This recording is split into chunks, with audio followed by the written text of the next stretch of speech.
এই দেখেন এবার আমরা স্মৃতিসৌধের অনেক অনেক অনেক কাছে, ঠিক আছে, এর চেয়ে কাছে তো আর যাইতে পারবো না। হ্যাঁ এই যে, ঠিক আছে, এখানে প্রশাসনের লোক দাঁড়ায় আছে, এর ভিতরে যেতে দিবে না, কিন্তু এই জায়গা থেকে দেখলে অনেক ভালো লাগছে, আসলে অনেক সুন্দর। আর এই যে এইখান থেকে দাঁড়িয়ে, ঠিক আছে, এই পিছন থেকে না পুরো জায়গাটা হচ্ছে মানে পুরো ভিউটা দেখা যাচ্ছে, অনেক সুন্দর লাগছে। জায়গাটা আসলে অনেক সুন্দর, তাই না?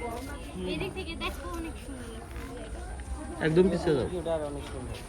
তো সবাই ভালো থাকো, সুস্থ থাকো। এখন আমরা আস্তে আস্তে এখান থেকে বের হয়ে যাব, ঠিক আছে? কই এখনই বের হয়ে যাবি? আসলাম, চল আরো ঘুরি, ওদিকটা সুন্দর সুন্দর বাগান আছে। তুই ঠিকই কইছিস, এখন আমরা যাব না, আমরা আরো কিছুক্ষণ ঘুরবো, ঘুরে পর পুরোটা দেখে তারপর যাই। আসলাম তো স্মৃতিসৌধ দেখার জন্য, স্মৃতিসৌধ দেখলাম, দেওয়াল টাচ করছি, এবার চল আমরা চলে যাই। আচ্ছা ঠিক আছে, এত করে বলতেছ তাহলে চল। না, আর কিছুক্ষণ ঘুরবো তো। দেখলি মুখে মুখে কথা বেদ। দেখ কত দূর থেকে আমরা আইছি, তাহলে এত তাড়াতাড়ি যাওয়ার কি দরকার? তাহলে আইলে আমি কি লিখে, তাহলে বাসার সামনে পুষ্করণী পার বয়ে থাকতি, এটাও তো ভালো ছিল।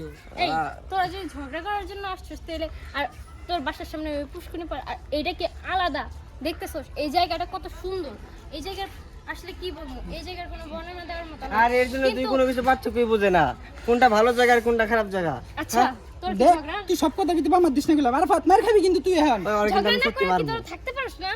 এই চুপ, আর কোনো জায়গায় যাবো না, চল এবার বের হয়ে যাবো, তোদের নিয়ে কোনো জায়গায় গেলে মান সম্মান থাকবো না, চল চল চল। আচ্ছা চল। এই